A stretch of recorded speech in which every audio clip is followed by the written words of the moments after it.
Hey, what's up, everyone? This is me, John, from Integrating Real Perspective, and I am going to be reviewing the 2021 Simon Baker movie, Red Rocket, from A24 Studios. The the film review that I wanted to do for this originally I was going to do back on March 24th. That was the last time that I watched the movie. Yeah, I realize it's been 7 months now, but I've also got 12 other movies in the queue that I started doing little reviews for. But this is one that I have been very passionately wanting to do a review on. And so this is, now that I have the script laid out for this one, I'm finally ready to introduce it to the world, to release it out to the world for all of you to listen to and to follow the photo stills that accompany the narrative for this film. My initial inspiration to review this movie started with a post that I had made on my Facebook astrology group called the Irresistible Star Chart Player, a group that I had started back in the late spring, early summer of 2019. There was an entry that I made on 2/24 of 2022, which was at least 6 months to me prior to viewing the film for the first time. The post I had made was inspired by a James Hillman video called Pink Madness. For those of you who don't know James Hillman, he is a Jungian psychologist, psychoanalyst. And in that video, James discusses pornography and the archetypal influences of Aphrodite, Priapus, and Pan in driving men crazy with this pink madness, as he calls it. The pink madness is a metaphor for pornography. I'll be referring to that post frequently throughout this interview. I just remember Hillman talking about the abandonment of the mother when discussing how Priapus was rejected by Aphrodite for his quote unquote deformed penis. The story of Mikey Saber in Red Rocket ties into this, as well as looking at the archetype of the porn star in this film. So I'll be referencing Hillman's lecture at designated points throughout this review. I have a transcript of timestamps here from that lecture to use as reference, and I'll even leave a link in this movie review for that James Hillman lecture at your pleasure, at your leisure to watch. It will be important here to discuss the inner child, which means that I'll, once again, like in my review with Last Night in Soho, I'll be reviewing Alice Miller here as well, a Polish psychoanalyst who specialized in early childhood development. Polymorphous perversion from Sigmund Freud's psychoanalytic term, and I'll also be bringing up astrology to frame some of the key elements related to the fifth house and how it's often misunderstood. So I first discovered this film actually through Simon Baker's previous film, The Florida Project, which actually stars Wisconsin's own Willem Dafoe in it. I had been watching a lot of films from A24 Studios prior to that, and because A24's films seem to share a similar DNA to, um, actually, let me rephrase that. Because if you watch one A24 movie, it shares the DNA with other films that are funded by that studio. I happened to discover that the Florida Project shared a lot in common with another A24 film, mid 90s, from a thematic standpoint. Mid 90s was that Jonah Hill movie that came out uh, in 2018, a year after the Florida Project. Both those films focused on life from the child's perspective, which offered a glimpse into what is life's living on the fringe of society with highly dysfunctional parents. And what made the Florida Project unique was how it provided a very human and honest look at Disney World and the common myth of believing in your dreams as exploited by the way the kids look for beauty and innocence in life, despite living in a low income hotel unit with parents that either do drugs or sex work. And it was shot, not surprisingly, near Disneyland too, which made it all the more unique. So for all those people, who think that Disney World embodies everything that's great about Florida and has left a lot of star-studded memories about your childhood and all the great and glorious times you spent with your family. Watch this movie and you'll understand that the surrounding peripheral environment around Disney World is not as glamorous as you think. It's like a lot. It's not all rich, white collar people that can afford to go to Disney World. I mean, it's like when you think about the hidden homeless in that film, it's actually pretty spectacular how Disney World stood as an emblem for hope for those people who were struggling through hard times. I would definitely check that movie out too if this review for Red Rocket is of enough interest to you. So I loved the Florida Project so much that I decided to look deeper into Simon Baker's work. And that's when I found this gem that I'm reviewing today. And based on everything that I divulged from this film, as I had went over earlier, I just had to check this film out.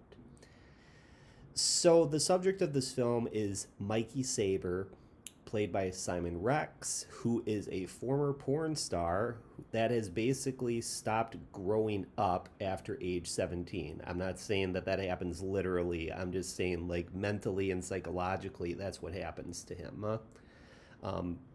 Because that's the way that Simon Baker, the director, frames it, at least. For this reason, I believe that the film portrays the porn star in a much more innocent light, however dim that may be. Yeah? So it's not like watching, oh, I don't know, say something like Hardcore or Boogie Nights, which I know are movies that tend to really paint this really grim and very murky look of the porn star. I mean, in this day and age, with the mainstream media demonizing pornography, especially with the help of a lot of former stars who have come forward in adult films that, have talked about, all the heinous and terrible things that go behind the scenes. This movie helps to break through that BS. Now, while I do agree that what's being revealed about the naiveness of getting into the industry by being sold on the idea that it provides an outlet for sexual freedom and ends up luring those people, those naive individuals, both men and, well, mostly women, obviously, into sex trafficking, I don't believe that that's the whole picture. I don't believe that everyone gets exploited and sold into sex trafficking through porn. Yeah, I know that someone like Lana Rhodes, for example, came forward and talked about growing up with a schizophrenic sister, and that I guess she herself was pretty mentally unstable, and that's why I guess she was so impressionable and got into this industry only to realize, what started out as, oh, wow, I get to get gang banged by 10 black guys, later on becomes, oh gosh, they're making me do things against my consent.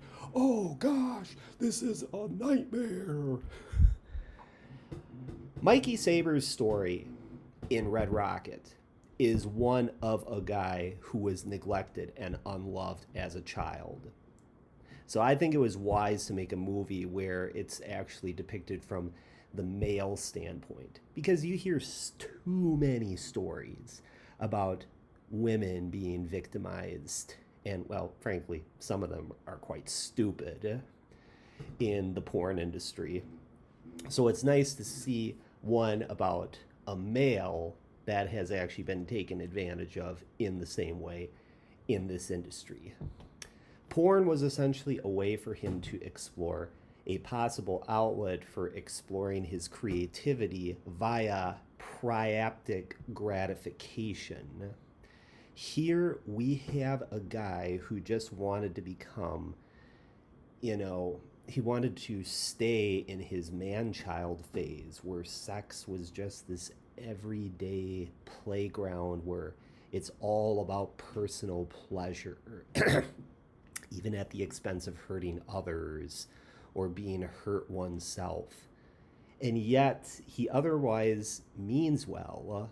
He just doesn't know any better. He's a guy that's got a lot of very positive energy to him. He's like a wild satyr, the half man, half horse creatures in Greek mythology. Yeah. I mean, and doesn't anybody, who gets into this industry end up hurting other people despite, having innocent intentions? Most think that porn is some gateway to the Olympian temple of riches, freedom from repression, shame, and guilt. And then anywhere from 2 to as many as 13 years later. And yes, I specifically said 13 years later because that's how long Riley Reed has been in the industry. Such porn stars complain about being abused, forced to perform beyond their physical, mental, or emotional capacity, made to take steroids, male enhancement pills, penis pumps, clitoris pumps. You've heard it all before, basically. You know, along with Lana Rhoades, as I have mentioned before, there's Mia Khalifa. I think I got her last name right, and Eva Lovia, and others who have been making waves on YouTube about these issues. But then on the other hand, you have women like Lacey Lennon and Riley Reid who have been enjoying the life of a porn star and continue to thrive, I'm sure, to this day. I mean, I don't really stay on top of the news about what, where all these porn stars have been as of late. But of course, there is still a complaint, and a fairly innocuous one, in which basically being ghosted and rejected by family and close friends, and therefore leading to a very lonely lifestyle. That's really the only thing that, women like Lacey Lennon and Riley Reid and other porn stars like that experience. So of course there is that sorrow of, really only connecting with other porn stars and, maybe your fan base, whereas like friends and family just kind of like they put their hands up and say, I want nothing to do with this, and then they cast you out. You become a pariah because no one wants to understand why you got into this business in the first place, why you know, there's a certain completeness and wholeness about wanting to get your pussy eaten out, or wanting to have two girls on your balls and your shaft. You know, I mean, it's like most people don't understand those basic, you know, that basic childlike attention and approval that porn stars desire. That's the reason why Red Rocket goes in a much more lighthearted direction while still hinting at a hidden darkness underneath. And even when it doesn't paint sexuality and porn in this scary, monstrous picture as if there is some hideous creature that needs to be turned away from. It's just like, if that's the case, then why is there such an obsession with horror movies? Because it seems, you know, the you know, people fear the subject of sex in movies, but they enjoy watching somebody's head get chopped off by a chainsaw. You know, it's just, oh gosh. You know, the human psyche, on a collective scale, is so messed up. Um, but anyways, Red Rocket portrays the pains, the complications, and the joys that come from following your desire, and how it can be like tending to a garden. It can be thorny, it can be dirty and messy, but it can also bear fruit. In fact, to reference James Hillman, the garden is where Priapus rules. The garden is the oldest euphemism for the genital region of women. Why, after all, is a woman's pubic hair called a bush? And likewise, why is a woman's buttocks called a peach, or her pussy a peach? Um, Carpos putenda is the Greek phrase for women's fruit. This part is actually rather interesting because, from my perspective, it distinguishes my sensual dom role from others. The whole phrase, a piece of meat, to describe how most men look at women sexually, doesn't really apply here. I've always thought of the desire to indulge sensually in a woman's vagina, or any part of her body for that matter, to be like enjoying a piece of fruit or a vegetable. Why else? Yeah. Anyways, the peach metaphor and all that I already got into. You know, same thing with the thighs, the breasts, or the feet, any other part of a woman's body that is often eroticized.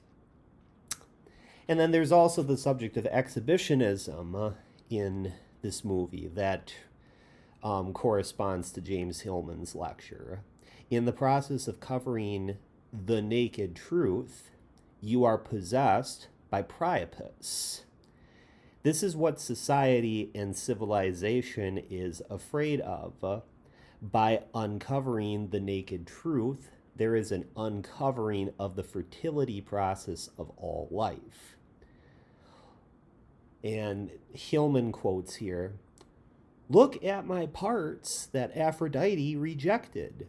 I need to be seen, appreciated, taken in from abandonment, taken in from this broken, orphaned state." And this just proves my point that exhibitionists are not rapists and not violent, but rather mild, timorous, and nervous men. Mikey Saber again, Simon Rex's character, and the lead in Red Rocket.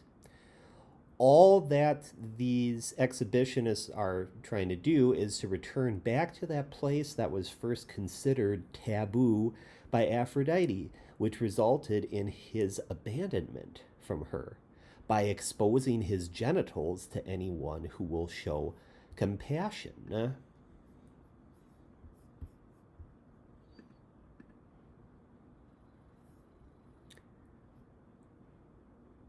So, anyways, above all, the film does have a black comedy element to it. And I am happy that Simon Baker had the courage to take on such a misunderstood and often demonized topic, which while in the process humanizing the porn star. So let's now get into the film. Um, the film starts off with after Mikey's time in the spotlight and on camera. Um, and the reason why he's retired is quite vague at first. He's seen sleeping on the bus, all beaten and bruised, and the song Bye Bye Bye by NSYNC is playing during the opening credits. He's returned to his hometown in Texas City, and the first place he stops at is his wife's house. So this is where we're introduced now to Lexi and her mother Lil. Lexi is Mikey's wife.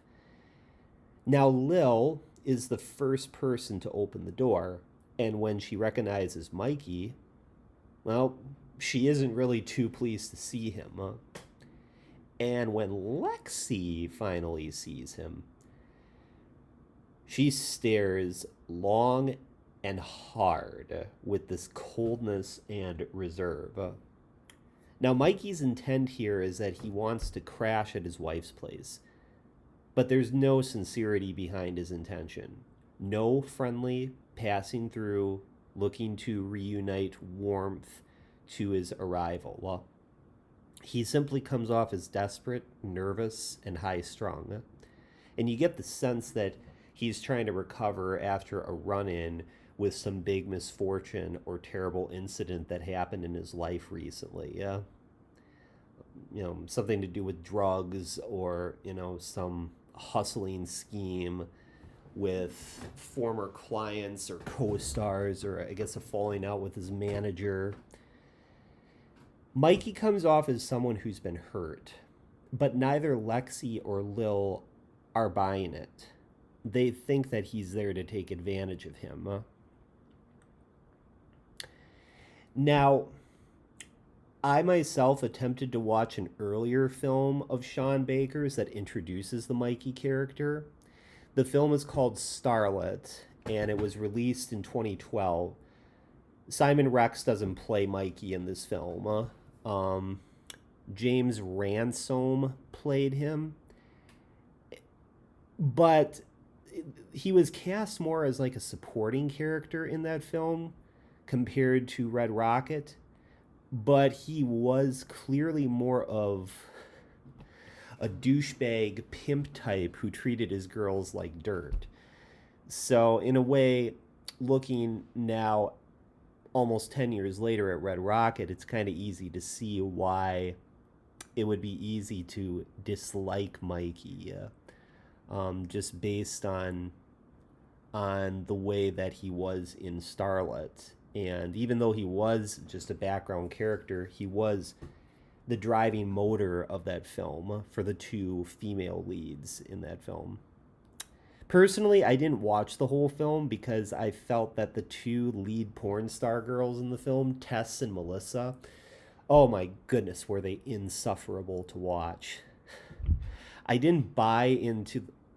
Also, I didn't buy into the whole Harold and Maude shit that was regarding Tess's attempt to bond with this older woman in the film, Sadie. In fact, I think that was the reason why Starlet earned to me, an unworthy, grossly high 87% on Rotten Tomatoes. But, 87% doesn't mean anything to me, and it didn't move me to watch the whole film, nevertheless, even though it does feature a guest appearance by Asia Akira, a real-life porn star herself. The whole reason why I even bring up Starlet is because I needed to familiarize myself with both sides of Mikey's story arc here in order to establish empathy with both Lexi and Lil's point of views as well as Mikey's. It was at least something of a good equalizer. Even after watching 26 minutes of Starlet, though, I did get the gist of his suitcase pimp character, as Lexi would later on dub him in the film. Getting back to Red Rocket, with just enough persuasion, Lexi and Lil allow him to stay over for a while, provided that he go and look for work and make enough money to pay the monthly rent around the house. At one point, prior to letting him stay, Lexi asks Mikey why he can't stay with his mom, and his answer is that she's living in a nursing home, which is also just a detail that's dropped and then it just kind of fades away, like a little bit of dust in the wind. And that one line right there, and the way Mikey said it, made me think that there had been some previous tension between him and his mom. There probably was a lot of emotional neglect and abuse and even smothering by her, because he clearly feels hesitant about staying with his mom after Lexi makes the suggestion. The mention of her only lasts for 3 seconds, and then the story just gets back on track to focus on him and his wife. But I still sense that his dysfunctional relationship with his mom was what made his own inner child feel neglected, and that porn was a way of nurturing, filling that void left over from his mom. There is a mythological and astrological standpoint here that I feel deserves attention. Regarding the mythological standpoint, I refer back to James Hillman's Pink Madness video, where at the 20-second timestamp, he mentions this.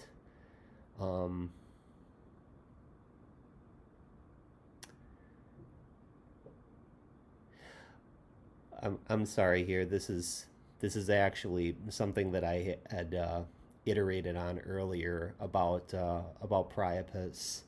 Um, Never mind. I'm gonna skip. I need to skip over that. Um,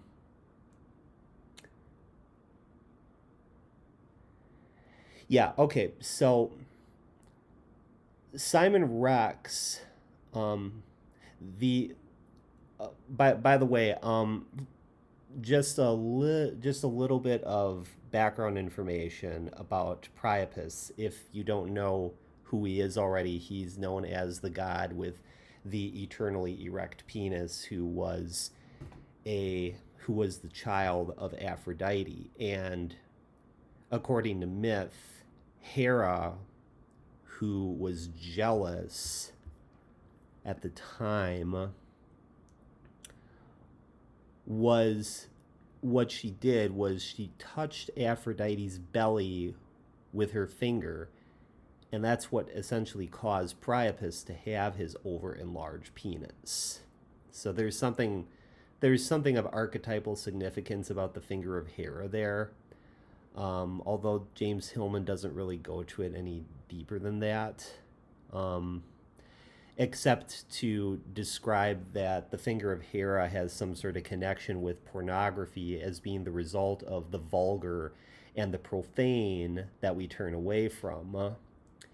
Therefore, it isn't porn that is evil, it is Hera who makes it look that way. And henceforth, the planet Saturn and its association with shame. So that's really where Hera comes into that story, and how Priapus ended up getting abandoned. Um,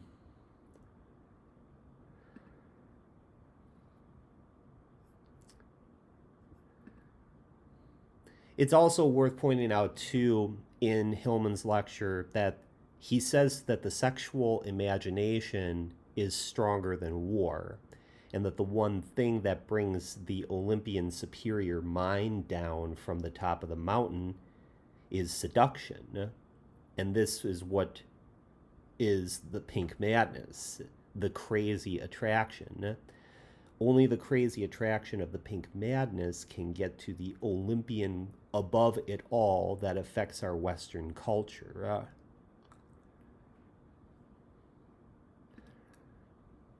So, getting back to Simon Rocks, he had a history of starring in porn that dates back to the early 90s.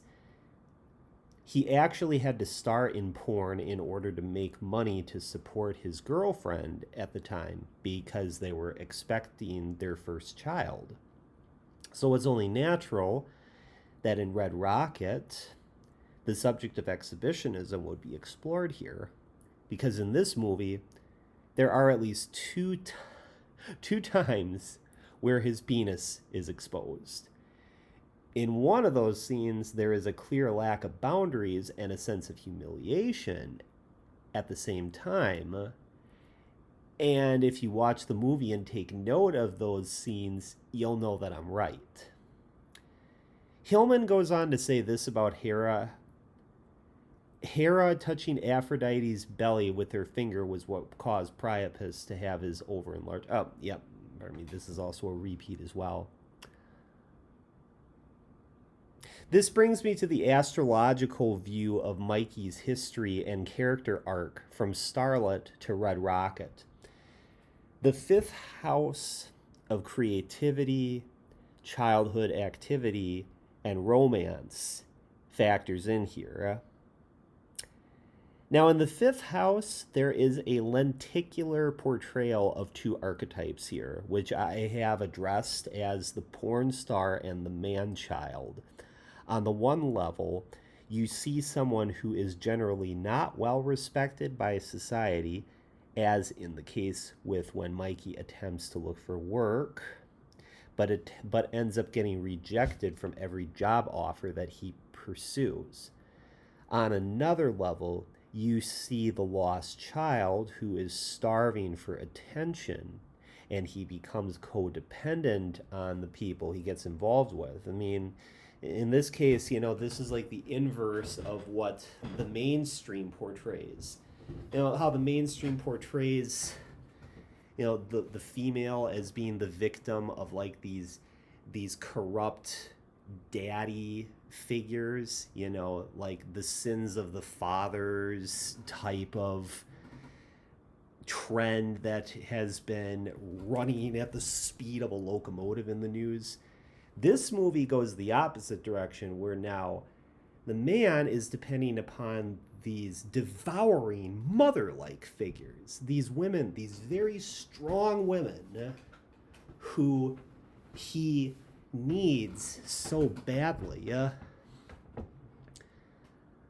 that it's like when he starts getting into trouble and causing emotional harm onto others, it's not at all because he's bad. He's just stupid and ignorant and not of his own will. I mean, he just didn't have a lot of guidance growing up.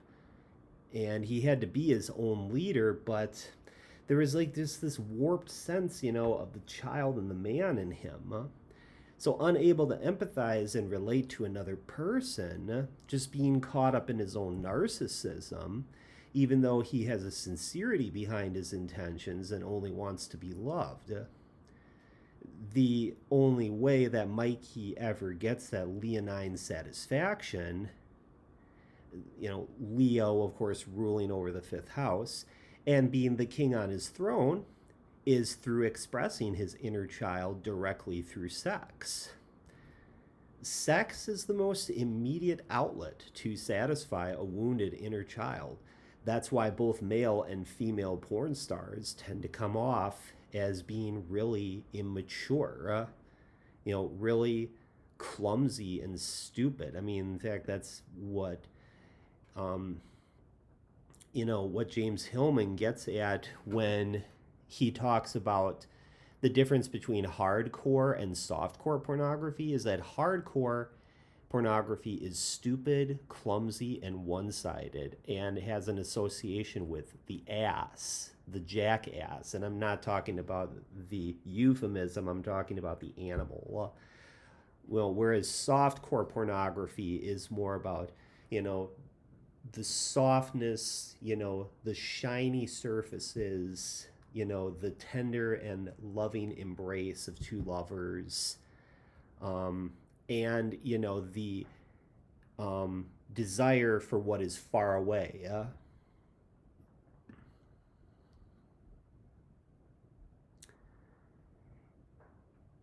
And I think it's the hardcore pornographic side of the industry that the mainstream has been zeroing its red eye on as of late, since that's the industry that's been so loud and full of very very greedy corporate sharks that exploit their stars, and the stars themselves are just very very much caught in the grip of their own neuroses.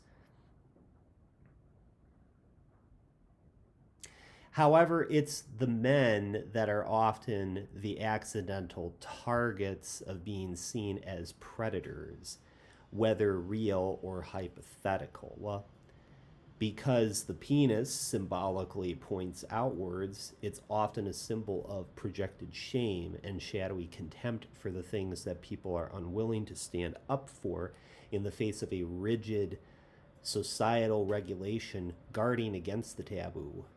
The vagina, by contrast, is highly respected for its life giving force and the sheer fascination of its obvious connection to nature via the symbol of the fruit.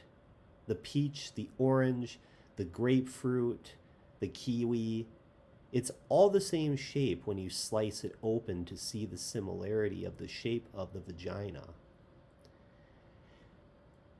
Nevertheless, in this review, I defend the penis as something that should not be judged. It's something that should be exalted. It is the light rod that contains the bioelectric energy needed to create life. I'm not referring to procreation here. I'm referring to all that makes life ecstatic and beautiful. It's what provides a conduit for incarnating spirit into matter. And it's what makes a man king in the sense of shining the light of charisma orbiting around his body. In Taoism, the perineum is called the gate of life and death, which makes it all the more clear when describing the importance of taking care of the semen so as to not let it be carelessly thrown away through porn and excessive masturbation. It's too bad, that astrologers often gloss over the fifth house by emphasizing society's expectation to grow up and be an adult.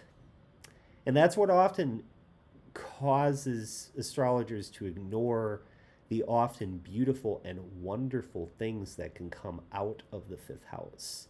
Spontaneity and fun, for example. The 10th house tends to get more attention when bringing up the discussion of creativity in the context of a career and public status, which is rather sad because there's also so many therapy and support groups that encourage you to get in touch with your inner child. Yet, Mikey's sort of inner child expression would often be shamed. Yet, this is the way that he helps to fulfill his fifth house needs. Alice Miller's book, The Drama of the Gifted Child, would approach integrating your inner child differently.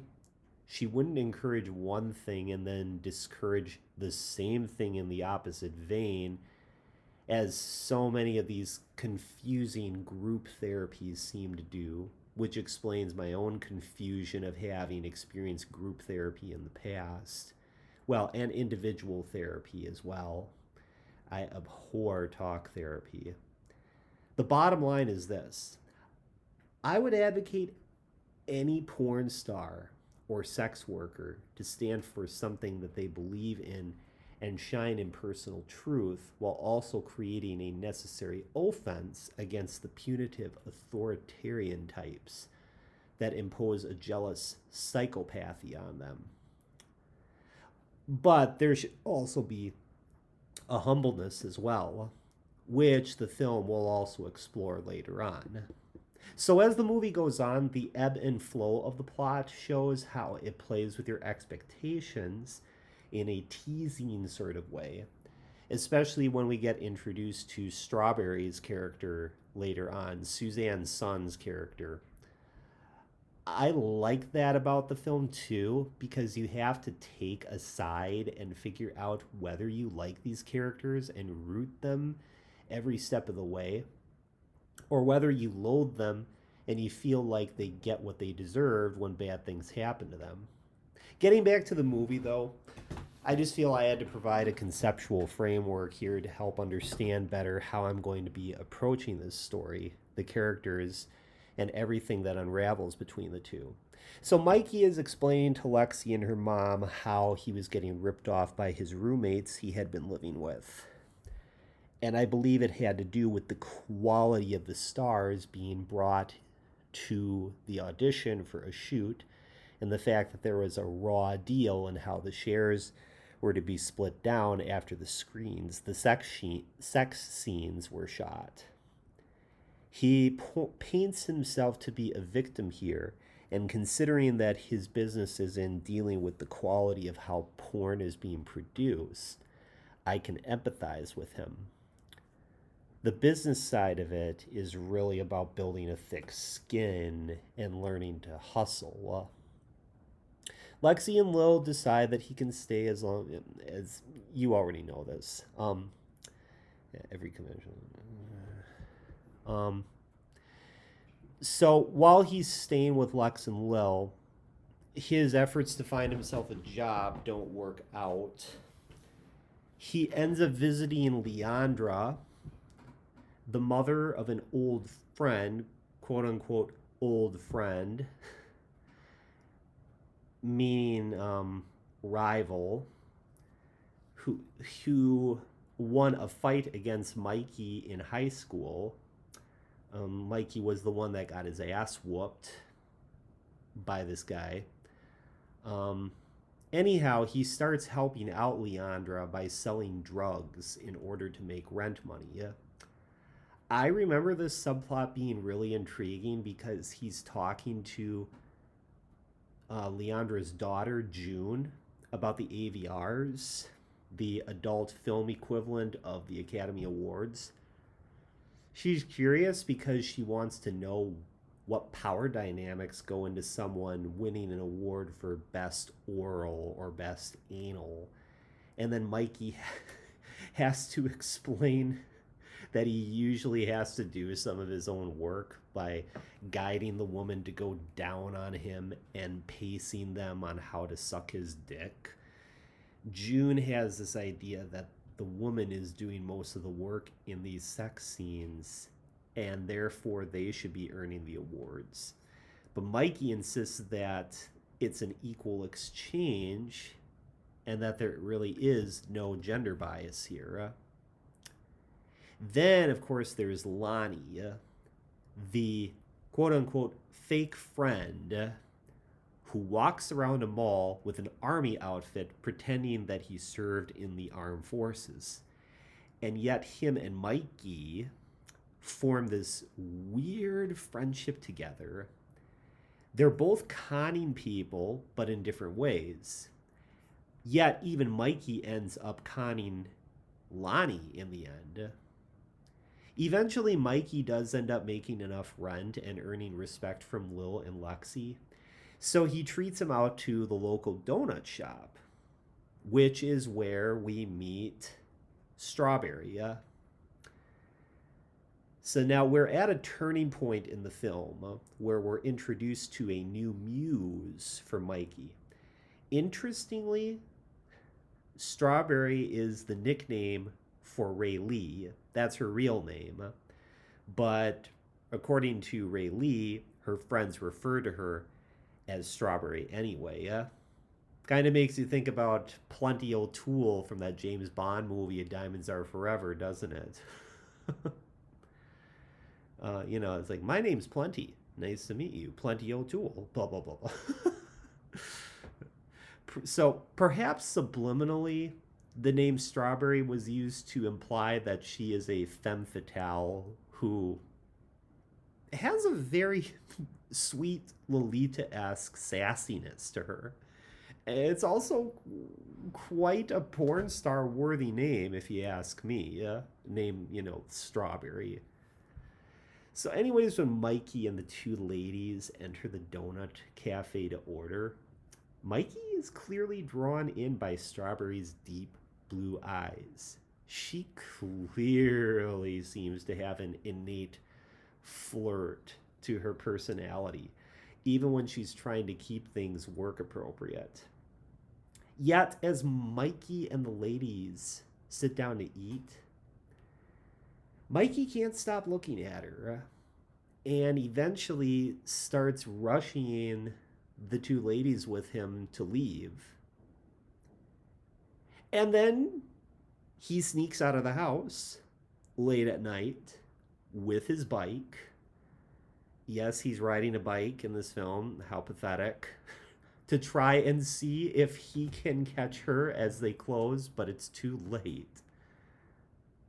A big time hustler like him, he's not riding around, in a Corvette with lots of diamond and gold studded bling on it. He's riding a freaking bicycle. So he tries to get over to the donut shop to catch her as they close, but it's too late by that point.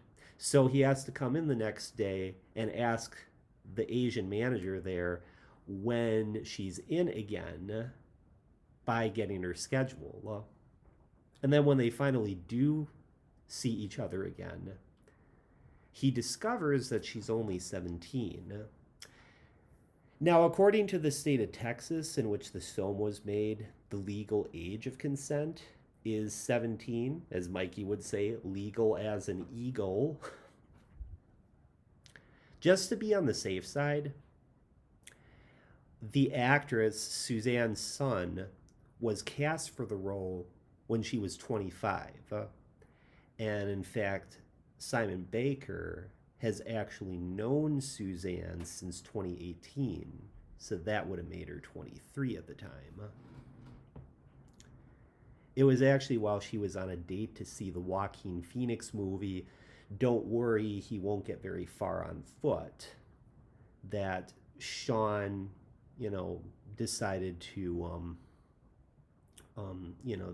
they engage with one another in conversation, which eventually led to her to getting cast in Red Rocket. By the way, Don't Worry, He Won't Get Very Far on Foot features the young kid who would later on star in mid-90s. So I thought that was also an interesting connection right there, even though that Don't Worry movie wasn't an A24 film. Now, while Sean had been known for picking random, little-known people to be cast in his films, Suzanne is actually an actress, and Sean was unaware of that. This is just stuff I'm going off of from an article that I read online from W Magazine. So Mikey and Ray Lee then go for a walk while she's on break, and Mikey begins telling her about what kind of work he does. He basically fictionalizes and fudges some things about his life story. He doesn't reveal immediately that he works in porn, that he just works in adult entertainment to keep it as vague as possible as a producer.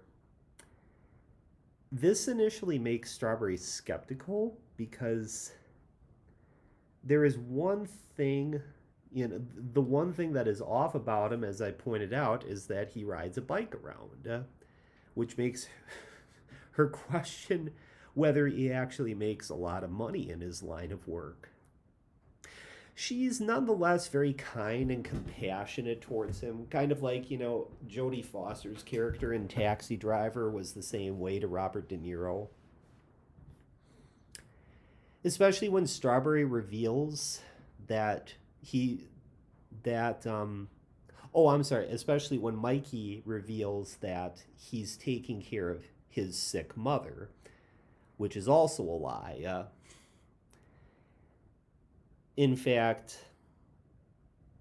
this would be a good idea for me to actually go back and rewatch that film just to kind of pick apart his fabricated story about caring for his sick mom to see if there's any connection to why she's in a nursing home in the first place and what sort of prior tension might have gone on. She was probably a drug addict, and it gradually destroyed her body over time. Who knows? That's the fun of watching this movie is, just the hidden worlds behind the invisible curtains that we don't see in these characters.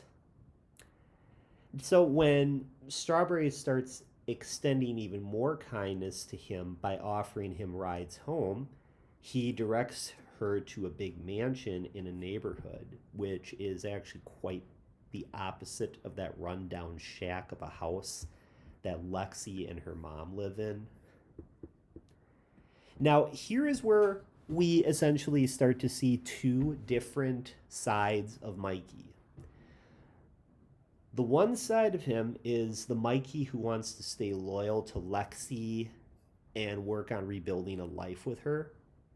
The other Mikey sees the impulsive fifth house man-child on fire again now, that he sees this new ripe beauty who he believes is the key to getting back to the high life of adult films. So this is where he starts to groom Strawberry to become the next starlet, the next co-star. Around Strawberry, Mike starts feeling young again. This is demonstrated perfectly, in particular when we see him playing arcade games at the mall when he's there with Lonnie. He believes in himself so much that he will do anything to get back to the big time. And the whole time, neither Lexi or Strawberry know each other. They never get to meet in this film. They both live in these two separate worlds in different parts of town that Mikey creates in, these two separate worlds, unaware of each other, and therefore of the different ways in which Mikey behaves around him. There's kind of a little bit of overlap to another A24 film, Hot Summer Nights, where the main character in that film, he's the same kid who also plays in Dune too. So he's back and forth, trying to play the best friend who works in the drug business and the sister of this friend who he falls in love with, and the fact that he doesn't want his best friend to know that he's falling in love with his sister, played by Micah Monroe in the film. It becomes obvious, though, that Strawberry is the one that Mikey prefers to be around once Lexi starts revealing things that seem to suggest that she may also be taking advantage of him. Like, once it's revealed that Lexi was also married to another man after leaving the industry. Lexi worked in porn alongside Mikey. So that's how they developed a relationship with one another.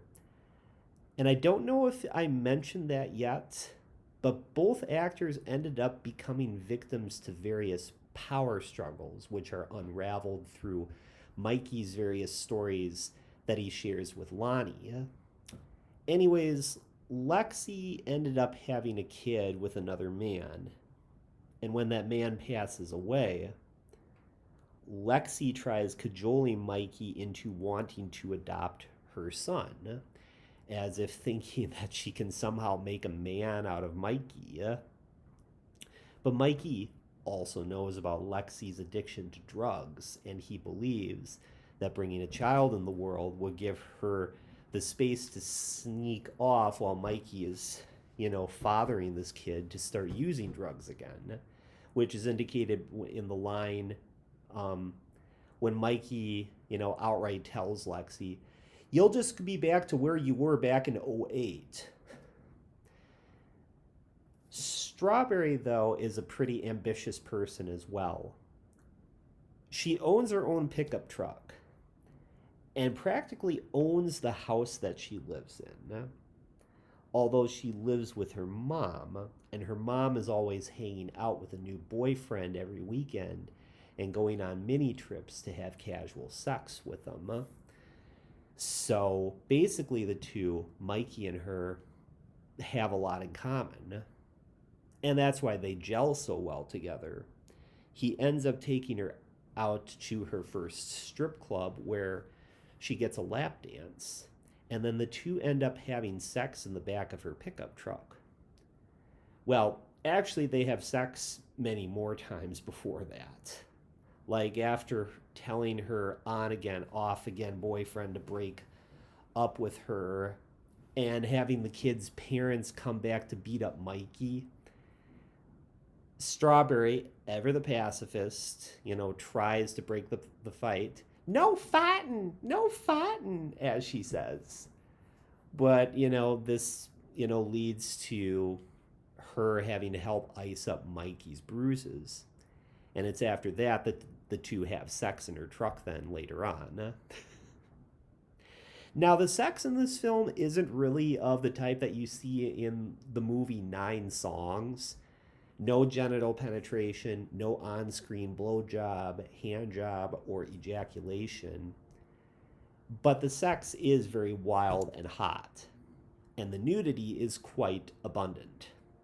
One notable scene shows Strawberry running commando in her sundress on a very windy day by the pier of her house, near her house. And the wind was blustery enough to show a few peaks under her skirt. Oh, yeah, quite the troublemaker for sure. In another scene, when Mikey is at the donut shop behind the counter with her, Ray Lee makes the excuse that he's, quote unquote, helping with her SATs, which is where she starts grabbing his crotch from under the counter.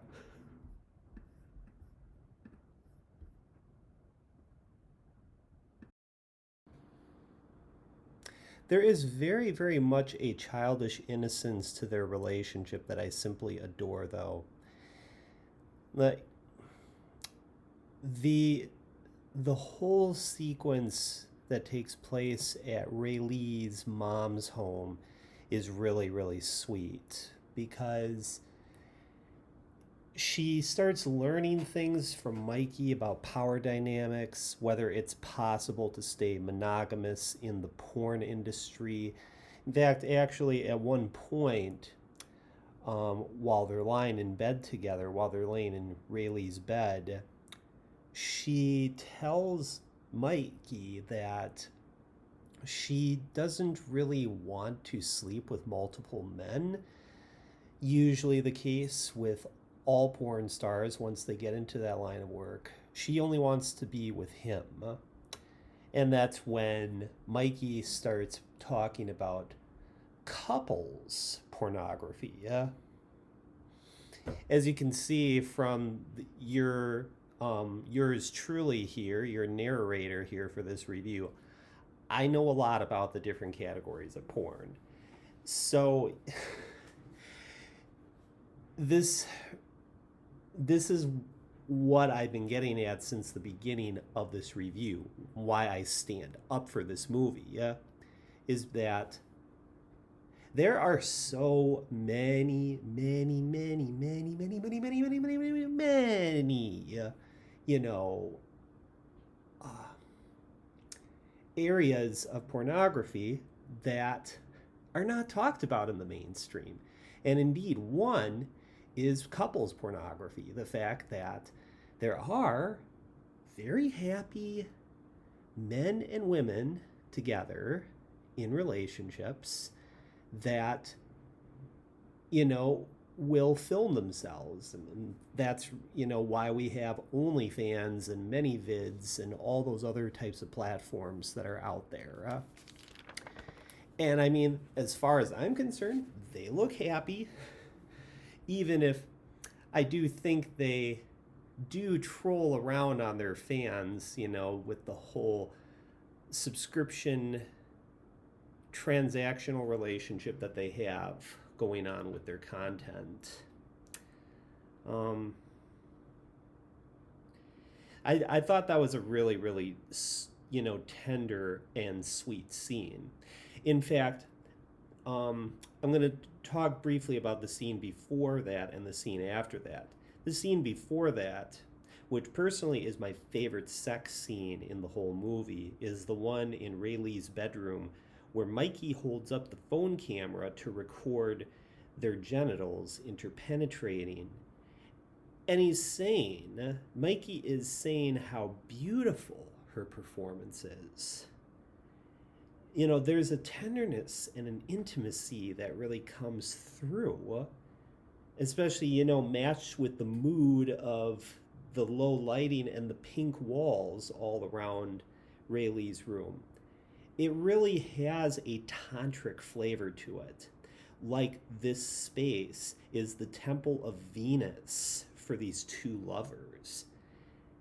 There's nothing going on between these two to suggest that they're going to rip each other off or murder each other at some point. Well, I don't think they go that far. This isn't really fatal attraction type extremes being explored.